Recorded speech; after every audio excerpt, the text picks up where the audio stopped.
Hello friends, welcome back to our channel. Friends, వీడియోలో మనం ఈరోజు అన్ని న్యూస్ పేపర్లో వచ్చినటువంటి ఇంపార్టెంట్ ఎడ్యుకేషన్ అప్డేట్స్తో పాటు చాలా ముఖ్యమైనటువంటి కరెంట్ అఫైర్స్ కూడా రావడం జరిగింది. వాటన్నిటి గురించి వన్ బై వన్ ఈ వీడియోలో అయితే చూద్దాం. వీడియో చూస్తున్న ప్రతి ఒక్కరు వీడియోని ఖచ్చితంగా లైక్ చేయండి. డైలీ 1 to 2 అవర్స్ వర్క్ చేసి దాదాపు 8 న్యూస్ పేపర్ చదివి ఇన్ఫర్మేషన్ మీకైతే అందించడం జరుగుతుంది. చాలామంది మన వీడియోస్ను చూస్తున్నారు కానీ లైక్ చేయట్లేదు. ఖచ్చితంగా లైక్ చేయండి. ఈ వీడియోకి అయితే నేను 1000 లైక్స్ ఎక్స్పెక్ట్ చేస్తున్నాను. సో ఇది ఎవరికైతే యూజ్ ఉంటుందో వారికి షేర్ చేయండి. అదేవిధంగా సబ్స్క్రైబ్ చేసుకొని చూడండి. రెగ్యులర్గా మీకు జాబ్ అప్డేట్స్ అంతాయి. మన ఛానల్కి సంబంధించిన టెలిగ్రామ్ గ్రూప్లో కూడా జాయిన్ కాండి. సో దాంట్లో కూడా రెగ్యులర్గా జాబ్ అప్డేట్ షేర్ చేస్తున్నాను. మీకు చాలా యూజ్ ఉంటుంది. ఆ గ్రూప్లో కంపల్సరీ జాయిన్ కాండి. ఫ్రెండ్స్, మన ఛానల్ ద్వారా గ్రూప్ 2 అదేవిధంగా గ్రూప్ 3కి సంబంధించి అన్ని సబ్జెక్టులతో కూడినటువంటి టెస్ట్ సిరీస్ అనేది మన యాప్లోకి తీసుకురావడం జరిగింది. సో దీని ద్వారా మొత్తం మీకు 250 టెస్టులు అయితే అందించడం జరుగుతుంది. ప్రశ్నలు తెలుగు మరియు ఇంగ్లీష్ మీడియంలో అయితే ఉంటాయి. ప్రజెంట్ దీనికి సంబంధించి 50% ఆఫర్ కూడా ఉంది. తెలంగాణ కల్చర్ అదేవిధంగా తెలంగాణ ప్రభుత్వ పథకాలకు సంబంధించి టాప్ 100 బిట్స్కి సంబంధించినటువంటి 2 గ్రాండ్ టెస్ట్లు కూడా ఉన్నాయి. జస్ట్ మీరు 30 రూపీస్ తోటి దీనికి సంబంధించిన టెస్ట్ను మీరు యాప్లో రాసుకోవచ్చు. అదేవిధంగా ప్రింట్ కూడా తీసుకోవచ్చు.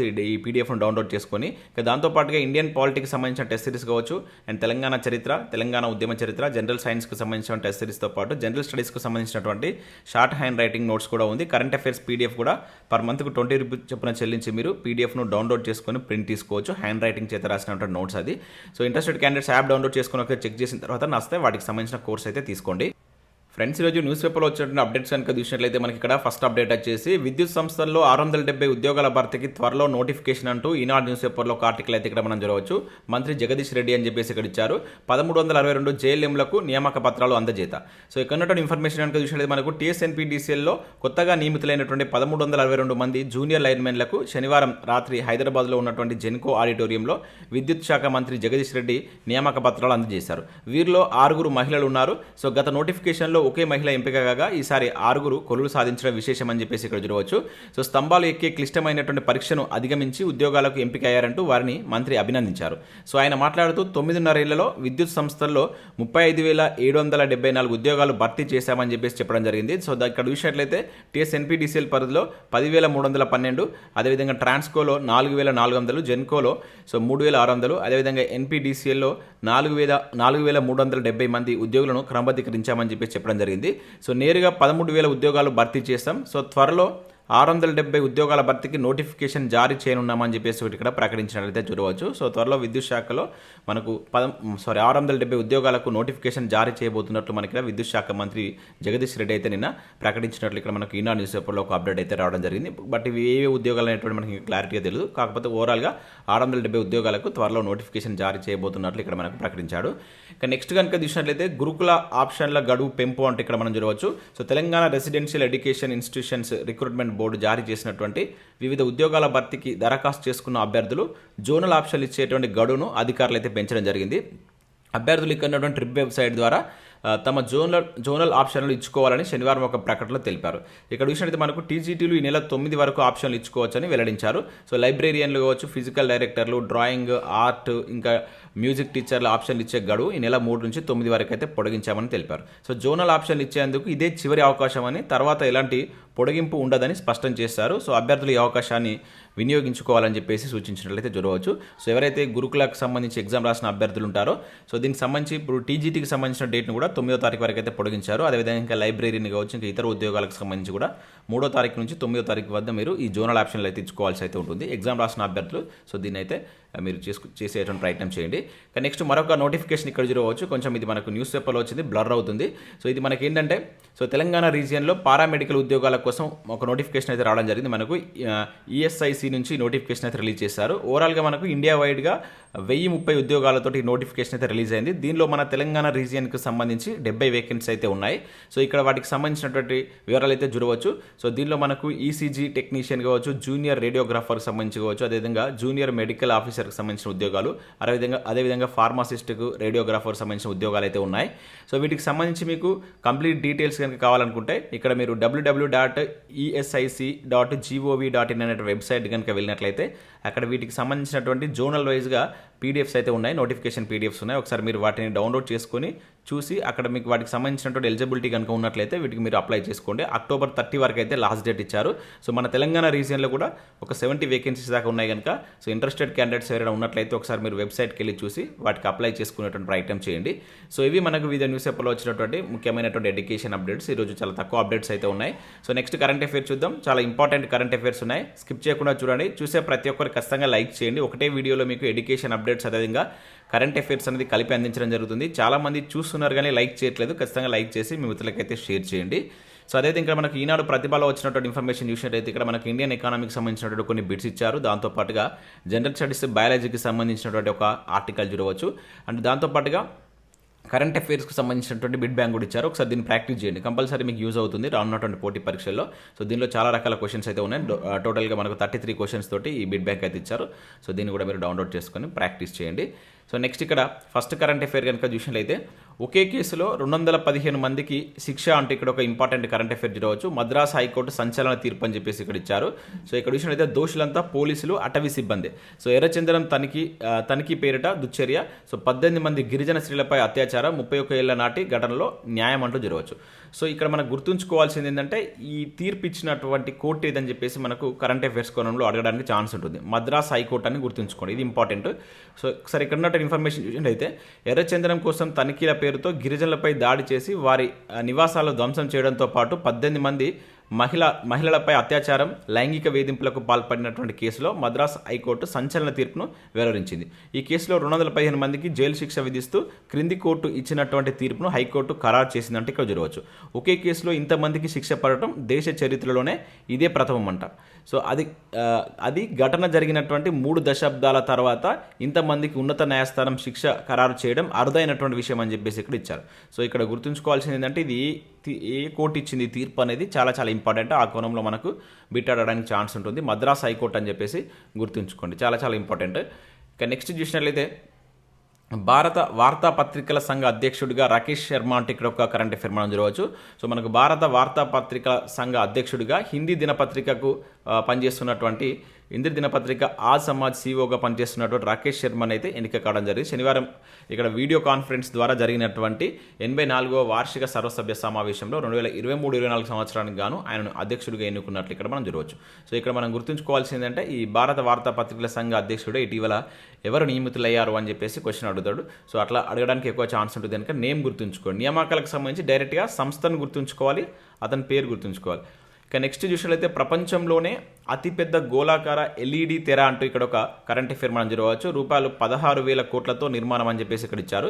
సో ఇక్కడ చూసినట్లయితే మనకు ప్రపంచంలోనే అతిపెద్ద ఎల్ఈడి తెర అమెరికాలో ఉన్నటువంటి లాస్ వెగాస్లో. సో ఇది గుర్తుంచుకోండి, ప్లేస్ ఆవిష్కృతమైంది. దీన్ని గోళాకారంగా రూపొందించారు. రాత్రి వేళ బయట నుంచి చూస్తే గోళాకారంపై భిన్న చిత్రాలు ప్రదర్శన కట్టిపడేస్తాయి అంటే ఇక్కడ ఇచ్చారు. సో నిర్వాహకులు పలు రకాల లైటింగ్ను ప్రదర్శిస్తుండడం వల్ల ఆ ప్రాంతం అందరి దృష్టి ఆకర్షిస్తుందని చెప్పేసి ఇచ్చారు. సో అమెరికా వ్యాపారవేత్త అయినటువంటి జేమ్స్ డోలన్ అనేటువంటి అతని యొక్క ఆలోచన ఈ ఆకృతికి ప్రాణం పోసిందని చెప్పేసి ఇచ్చారు. అంటే ఈ పేరు కూడా గుర్తుంచుకోవాల్సి ఉంటుంది. సో ముఖ్యంగా ఇది ఎక్కడ ఉంది? సో ప్రపంచంలోనే అతిపెద్ద ఎల్ఈడి తెర ఇటీవల ఏ దేశంలో ఆవిష్కరించారని చెప్పేసి అడగడానికి ఛాన్స్ ఉంటుంది. అమెరికాలో ఉన్నటువంటి లాస్ వెగాస్. దీన్ని 2018లో దీని నిర్మాణం ప్రారంభించారట. సో రీసెంట్గా ఇది కంప్లీట్ కావడం జరిగింది. సో అది ఇక్కడ మీరు గుర్తుంచుకోండి. సో నెక్స్ట్ మరొక కరెంట్ అఫైర్ చూద్దాం. సో నెక్స్ట్ కరెంట్ అఫైర్ కనుక చూసినట్లయితే ఎత్తైనటువంటి ప్రదేశంలో ఫ్యాషన్ షో అంటే ఇక్కడ ఒక అప్డేట్ మనం చూడవచ్చు. సో ఇక్కడ చూసినట్లయితే లడాఖ్లో ప్రపంచ రికార్డ్ అని చెప్పేసి ఇచ్చారు. సో లడాఖ్లో 19,024 అడుగుల ఎత్తైనటువంటి ప్రదేశంలో అంతర్జాతీయ ఫ్యాషన్ షో నిర్వహించడం ద్వారా ప్రపంచ రికార్డు నమోదైంది. సో వైబ్రెంట్ లదాఖ్ ఉత్సవాల్లో భాగంగా గురువారం ఈ ఫ్యాషన్ షో జరిగింది. సో లడాఖ్ కేంద్రపాలిత ప్రాంతం అధికార యంత్రాంగం అదేవిధంగా లడాఖ్ అటానమస్ హిల్స్ కౌన్సిల్ సంయుక్తంగా దీన్ని నిర్వహించాయని చెప్పేసి చూడవచ్చు. సో ఇది గుర్తుంచుకుంటే అత్యంత ఎత్తైనటువంటి ప్రదేశంలో ఫ్యాషన్ షో అని చెప్పేసి ఇచ్చారు. సో ఇదే 19,024 అడుగుల ఎత్తైనటువంటి ప్రదేశంలో కూడా ఒక ఇంపార్టెంట్ అంశం ఉంది. దాని గురించి కూడా మనం ప్రీవియస్లో డిస్కస్ చేసాం. అక్కడ దేశంలోనే ప్రపంచంలోనే అతి పెద్దది ఒక నిర్మాణం అనేది ఉంది. అదేంటనేది కింద మీరు కామెంట్ చేయండి. నేను ఆల్రెడీ మన కరెంట్ అఫైర్స్లో భాగంగానే మీకు ఎక్స్ప్లెయిన్ చేశాను. అక్కడ దానికంటే పెద్దది కూడా రాబోతుంది. ఇటీవల మనకు దానికి సంబంధించినటువంటి నిర్మాణాన్ని కూడా మనకు బార్డర్ రోడ్ ఆర్గనైజేషన్ స్టార్ట్ చేసిందని చెప్పేసి మీకు ఎక్స్ప్లెయిన్ చేశాను. అదేంటనేది కింద కామెంట్ చేసేయడం ప్రయత్నం చేయండి. నెక్స్ట్ కరెంట్ అఫైర్ కనుక చూసినట్లయితే పారదర్శకత అక్రమాల నివారణకు గనుల శాఖ ఈ మైనింగ్ అంటూ ఇక్కడ ఒక అప్డేట్ చూడవచ్చు. యాప్ను ప్రారంభించినటువంటి మంత్రి పట్నం అని చెప్పేసి ఇక్కడ ఇచ్చారు. సో ఇక్కడ చూసినట్లయితే ఇసుకతో పాటు వివిధ రకాల గనుల రవాణా సందర్భంగా ఎటువంటి అక్రమాలకు తావు లేకుండా చూడడంతో పాటు పారదర్శకతను పెంపొందించేందుకు గనుల శాఖ ఈ మైనింగ్ అనేటువంటి ఒక యాప్ను అయితే తీసుకొచ్చింది. సో ఇది గుర్తుంచుకోండి. ఇటీవల ఈ క్రింది ఏ శాఖ ఈ మైనింగ్ అనేటువంటి యాప్ను తీసుకొచ్చిందని చెప్పేసి అడగడానికి ఛాన్స్ ఉంటుంది. గనుల శాఖ. ఓకేనా, ఇక్కడ మనకు డిఫరెంట్ ఆప్షన్స్ ఇస్తారు కన్ఫ్యూజ్ చేయడానికి. సో గనుల శాఖ అని చెప్పేసి గుర్తుంచుకోండి. ఇది ఒక మొబైల్ యాప్ అంట. దీన్ని మనకు శనివారం సచివాలయంలో మనకు సిఎస్ శాంతి కుమార్ గారితో కలిసి మంత్రి పట్నం మహేందర్ రెడ్డి దీన్ని లాంఛనంగా అయితే ప్రారంభించడం జరిగింది. సో ఇది గుర్తుంచుకోండి. సో నెక్స్ట్ మరొక అప్డేట్ చూద్దాం. ఇక్కడ చూసినట్లయితే మనకు హైటెక్ సైకిల్ ట్రాక్ నేడే ప్రారంభం అంటే ఇక్కడ చూడవచ్చు. సో గతంలో కూడా దీనికి సంబంధించి మనం చాలాసార్లు అప్డేట్స్ అయితే చూసాం. సో హైదరాబాద్ బాహ్య వలయ రహదారి సర్వీస్ రోడ్డు వెంట 2 భాగాలుగా సో 23 కిలోమీటర్ల మేర, ఇది గుర్తుంచుకోండి ఎన్ని కిలోమీటర్లది, 23 కిలోమీటర్ల మేర 3 వరుసలుగా 4.5 మీటర్ల వెడల్పుతో నిర్మిస్తున్నటువంటి అధునాతన సోలార్ రూప్ సైకిల్ ట్రాక్ పనులు పూర్తయ్యాయి. సో అక్టోబర్ 1న దీన్ని ప్రారంభించేందుకు ఏర్పాట్లు పూర్తి చేసినట్లు ఇక్కడ మనం చూడవచ్చు. ఇది గతంలో కూడా చూసాం, ఇంపార్టెంట్. సో ఇక్కడ టోటల్గా దీన్ని 100 కోట్ల వ్యయంతో ఈ ట్రాకింగ్ పనులను మనకు గతంలో మంత్రి కేటీఆర్ గారు అయితే ప్రారంభించడం జరిగింది. సెప్టెంబర్లో శంకుస్థాపన చేశారు. మొదటి ట్రాక్ వచ్చేసి ఇక మనకు నర్సింగి నుంచి తెలంగాణ పోలీస్ అకాడమీ వరకు 8.5 కిలోమీటర్ల పొడవు ఉంటుందట. రెండో ట్రాక్ వచ్చేసి నానక్రామ్గూడ నుంచి కొల్లూరు వరకు 14.5 కిలోమీటర్ల మేర నిర్మించారంట. పైకప్పు ఏర్పాటు చేసినటువంటి సోలార్ ప్యానెళ్ల ద్వారా రోజుకు దాదాపుగా 16 మెగావాట్ల విద్యుత్ ఉత్పత్తి కానుందని చెప్పేసి ఇచ్చారు. సో ఇది మనకు ఈరోజు దీన్ని అయితే ప్రారంభించబోతున్నారు. గుర్తుంచుకోండి, చాలా చాలా ఇంపార్టెంట్. ఇది ప్రీవియస్లో కూడా మనకు క్వశ్చన్ అడిగిండు, అటువంటి ప్రీవియస్లో కూడా దీనికి సంబంధించి అప్డేట్ అయితే వచ్చింది. సో గుర్తుంచుకోండి ఇది. ఇక నెక్స్ట్ చూసినట్లయితే షాప్ అండర్-19 ఫుట్బాల్ విజేత భారత్ అంటే ఇక్కడ మనం చూడవచ్చు. సో ఇక్కడ చూసినట్లయితే దక్షిణాసియా ఫుట్బాల్ సమైక్య షాఫ్ అండర్-19 ఫుట్బాల్ ఛాంపియన్ను భారత్ జట్టు అయితే గెలుచుకుంది. శనివారం జరిగినటువంటి ఫైనల్ మ్యాచ్లో పాకిస్తాన్ పైన భారత్ గెలిచింది.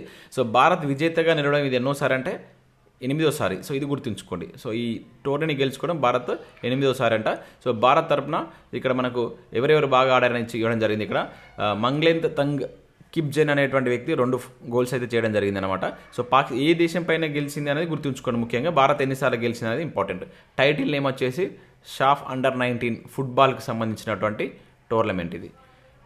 నెక్స్ట్ చూసినట్లయితే మనకు ఆసియాలో భారత్ పథకాల పంట అంటే ఇక్కడ చూడవచ్చు. సో పురుషుల స్క్వాష్ జట్టుకు గోల్డ్ మెడల్, టెన్నిస్ బోపన్న అదేవిధంగా ఋతుజ జోడికి కూడా ఇక్కడ గోల్డ్ అయితే వచ్చినట్టు చూడవచ్చు. అదేవిధంగా షూటింగ్లో అథ్లెటిక్స్ రజతం ఒక కాంస్యం అంటూ ఇక్కడ ఇచ్చారు. సో మనకి ఇక్కడ ఆసియా క్రీడలకు సంబంధించిన అప్డేట్ చూసినట్లయితే సో ఆసియా క్రీడలో భారత అథ్లెట్స్ హవా కొనసాగుతుంది. సో శనివారం 5 పథకాలు భారత్ ఖాతాలో చేరాయి. సో ఇందులో 2 స్వర్ణాలు. మొత్తంగా ఆసియా గేమ్స్లో భారత్ పథకాల సంఖ్య అనేది 38కి చేరింది. సో ఈ 38 పథకాలతోటి భారత్ ప్రజెంట్ అయితే 4th ప్లేస్లో కొనసాగుతుంది. సో నిన్న మొత్తం టోటల్గా 5 పథకాలు వచ్చాయి. దానిలో 2 గోల్డ్ మెడల్స్ అయితే ఉన్నాయి. సో అవి ఇక్కడ మనం గుర్తుంచుకోవాల్సి ఉంటుంది. ఇక నెక్స్ట్ చూసినట్లయితే సో పడితే కుండపోత లేదంటే ఉక్కపోత అంటూ చూడవచ్చు.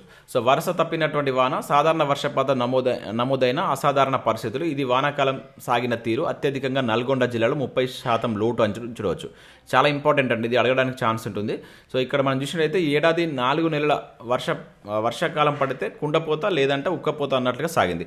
సో అదనులో పడాల్సినటువంటి వానలు ఇష్టారీతిన కురడంతో రైతులు గందరగోళ పరిస్థితిని ఎదుర్కోవాల్సి వచ్చిందని చెప్పేసి ఇక్కడ ఇచ్చారు. సో రాష్ట్రంలో జూన్ నుంచి సెప్టెంబర్ వరకు 734.8 మిల్లీమీటర్ల సాధారణ వర్షపాతం నమోదు కావాల్సి ఉండగా 846.4 మిల్లీమీటర్ల వర్షపాతం కురిచింది. ఇది గుర్తుంచుకోండి, ఎంత కురిచిందని 846.4 అంటే మొత్తంగా 15% అదనంగానే కనిపిస్తున్న 8 జిల్లాలో లోటు వర్షపాతం నమోదైందట.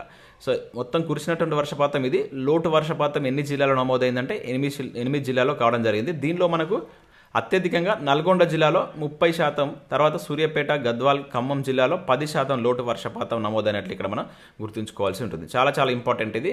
మనకి ఇయర్కి అంటే వర్షాకాలానికి సంబంధించినటువంటి టోటల్ అప్డేట్ అయితే ఇక్కడ ఇవ్వడం జరిగింది. సో గత 4 ఏళ్లలో వర్షపాతం వివరాలు కూడా ఇక్కడ ఇచ్చారు, ఎట్లా కురిసిన వర్షం అని చెప్పేసి. మనకి ఇక్కడ 2022 అండ్ 2022కు సంబంధించిన అప్డేట్ కూడా మనం ఇక్కడ చూడవచ్చు. ఏ నెలలో ఎంత మొత్తం. సో 735 నుంచి 1073 మధ్య ఇక్కడ వానాకాలం మొత్తం వర్షం కురిసినట్లు మనం గుర్తుంచుకోవాల్సి అయితే ఉంటుంది. ఇంపార్టెంట్ డేటా ఇది. నెక్స్ట్ సేమ్ ఇదే అప్డేట్ మనకు వేరే న్యూస్ పేపర్లో కూడా చూడవచ్చు. సాధారణం కంటే తక్కువే అంటూ చూడవచ్చు. ఈశాన్యం కేరళ, దక్షిణ కర్ణాటకలో ఇక్కడ దిగుదుడువు, అదేవిధంగా ఎక్కువ ప్రాంతాల్లో అతి సాధారణం, 3 చోట్లే అధిక వర్షపాతం, ముగిసినటువంటి ఋతుపవన కాలం అంటే ఇక్కడ చూడవచ్చు. సో సో ఇక్కడ మొత్తం టోటల్గా మనకు దేశానికి సంబంధించినటువంటి ఇన్ఫర్మేషన్ కూడా ఇక్కడ ఇచ్చారు. సో మొత్తం 36 వాతావరణ సబ్ డివిజన్లో 3 చోట్లే అత్యధిక వర్షపాతం నమోదైందంట. సో ఇక్కడ జూన్లో, జూలైలో, ఆగస్టులో, సెప్టెంబర్లో వచ్చినటువంటి వర్షపాతం ఇక్కడ మనకు దానికి సంబంధించిన డీటెయిల్స్ అయితే ఇవ్వడం జరిగింది అనమాట.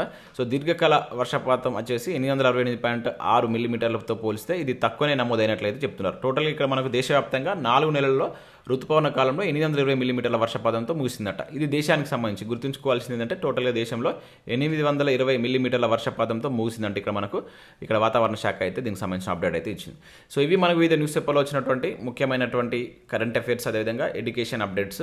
సో వీడియో నచ్చినట్టయితే లైక్ చేసి మీ మిత్రులకైతే షేర్ చేయండి. మన యాప్ను డౌన్లోడ్ చేసుకోండి, దానిలో మీకు యూస్ఫుల్ కంటెంట్ అయితే ఉంది.